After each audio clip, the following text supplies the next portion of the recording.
यदि नेपालमा एक पुरुषले अर्को पुरुषसँग र एक महिलाले अर्को महिलासँग विवाह गर्न चाहेको खण्डमा विवाह गर्न सम्भव होला?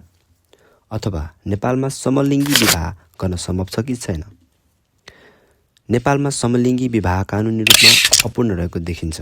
मुलुकी देवानी संहिता 2074 को दफा 69 को उपदफा 1 अनुसार प्रत्येक व्यक्तिलाई कानुनको अधीनमा रही विवाह गर्ने, परिवार कायम गर्ने तथा पारिवारिक जीवनयापन गर्ने स्वतन्त्रता हुनेछ भनेर उल्लेख गरिए तापनि समलिङ्गी विवाह बारेमा नेपालको कानुनमा कतै उल्लेख गरेको पाइँदैन।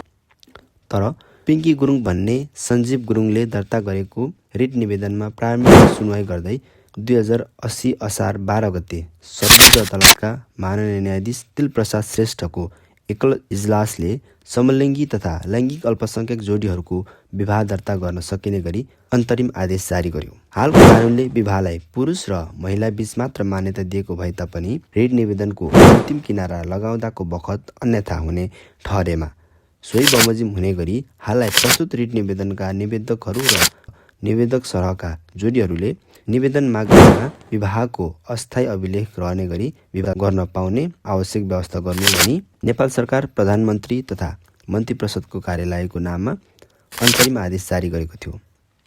तर ध्यान दिनुपर्ने कुरा के हो भने यो अन्तरिम आदेश मात्र हो, अन्तिम फैसला भने होइन।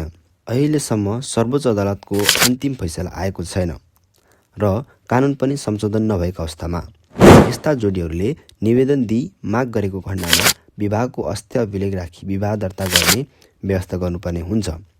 तर सम्पत्तिको अधिकार, उत्तराधिकार तथा सेवा सुविधा जस्ता अन्य कुराहरू भने अझै स्पष्ट रूपमा सुनिश्चित भएको छैन।